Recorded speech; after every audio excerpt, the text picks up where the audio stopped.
আলহামদুলিল্লাহি ওয়াহদা ওয়াসসালাতু ওয়াসসালামু আলা মান লা নাবিয়্যা বা'দা। সুপ্রিয় দর্শক শ্রোতা ভাই বোনেরা, কাছে কিংবা দূরে, দেশে কিংবা প্রবাসে, যে যেখান থেকে আমাদেরকে দেখছেন সবাইকে আন্তরিক শুভেচ্ছা ও অভিনন্দন। দর্শক, আজ আমরা আলোচনা করব জীবন সংশ্লিষ্ট গুরুত্বপূর্ণ একটি স্বপ্নের ব্যাখ্যা নিয়ে। অনেক ভাই বোনেরা বলে থাকেন যে হুজুর, আমি স্বপ্নে নামাজ পড়তে দেখেছি। কেউ বলেন নামাজ পড়তে গিয়ে অনেক সময় বাধাপ্রাপ্ত হয়েছি, কখনো নামাজ পড়তে পড়তেই ঘুম ভেঙে গেছে। এ ধরনের অনেক স্বপ্ন কিন্তু আমরা দেখে থাকি। তো আজকে আমরা মৌলিকভাবে স্বপ্নে সালাত আদায় করতে দেখার ব্যাখ্যা কি, বা এ থেকে আমরা কি ধরনের মেসেজ পেতে পারি, এই বিষয়টা নিয়ে বিস্তারিত কথা বলবো।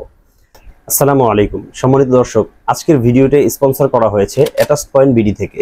যারা নিজেদের প্রয়োজনীয় ডকুমেন্টসগুলো ল মিনিস্ট্রি, ফরেন মিনিস্ট্রি এবং নোটারি পাবলিক করাতে চান, তারা আজই যোগাযোগ করুন অ্যাটাচ পয়েন্ট বিডির সাথে।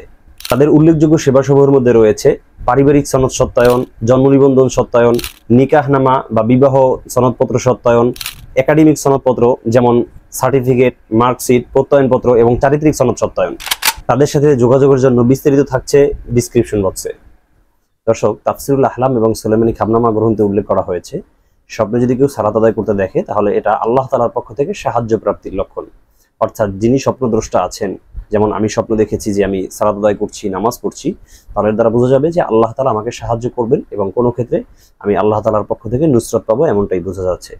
তবে কোনো কোনো ব্যাখ্যাকারকগণ বলেছেন যে স্বপ্নে নামাজ পড়তে দেখা এটা দিনের উপরে অটল অবিচল থাকারও একটি লক্ষণ। কেননা দিনের যে স্তম্ভগুলো রয়েছে, ইসলামের যে মৌলিক স্তম্ভ রয়েছে, তার মধ্যে গুরুত্বপূর্ণ একটি স্তম্ভ হলো সালাত, অর্থাৎ নামাজ আদায় করা। যেহেতু নামাজ আদায় করা মূল স্তম্ভের অন্তর্ভুক্ত, আর সেই ইবাদতটি যদি কেউ স্বপ্নে করতে দেখে, তাহলে এর দ্বারা বোঝা যায় আল্লাহ তাআলা তাকে দিনের উপরে অটল অবিচল থাকার তৌফিক দান করবেন। এবং তাফসিরুল আহলাম গ্রন্থে আল্লামা মুহাম্মদ ইবনে সিরিন রাহিমাহুল্লাহ স্পষ্ট বলেছেন যে আল্লাহ সুবহানাহু ওয়া তাআলা কোরআনুল কারীমে বলেছেন, ইয়া আইয়ুহাল্লাযীনা আমানুস্তাঈনু বিস-সাবরি ওয়াস-সালাহ, হে ঈমানদারেরা, তোমরা আল্লাহর কাছ থেকে সবর এবং সালাতের মাধ্যমে, অর্থাৎ নামাজের মাধ্যমে এবং ধৈর্যের মাধ্যমে সাহায্য প্রার্থনা করো। এই আয়াতকে সামনে রেখে অনেক ব্যাখ্যাকারকগণ, বিশেষ করে জগৎ বিখ্যাত মুফাসসির আল্লামা মুহাম্মদ ইবনে সিরিন, তিনিও বলেছেন যে নামাজ পড়ার মাধ্যমে যেহেতু আল্লাহ সাহায্য প্রার্থনার কথা বলেছেন, সুতরাং স্বপ্নে যদি কেউ সালাত আদায় করতে দেখে, তাহলে এটা সুনিশ্চিতভাবে আল্লাহ তাআলার সাহায্য প্রাপ্তির লক্ষণ। সুবহানাল্লাহ, খুবই ভালো একটি স্বপ্ন। এ ধরনের স্বপ্ন দেখে অনেক সময় আমরা ভীতি সন্ত্রস্ত হয়ে যাই, আতঙ্কিত হয়ে যাই।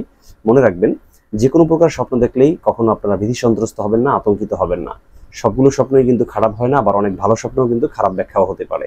সেজন্য নির্ভরযোগ্য যারা ব্যাখ্যাকারক রয়েছে, ইমামুল মুআব্বিরিন রয়েছে, তাদের সাথে যোগাযোগ করবেন।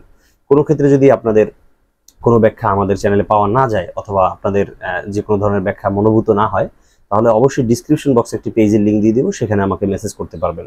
প্রত্যেকটা মেসেজ আমি নিজে সিন করে তারপর উত্তর দিয়ে থাকি।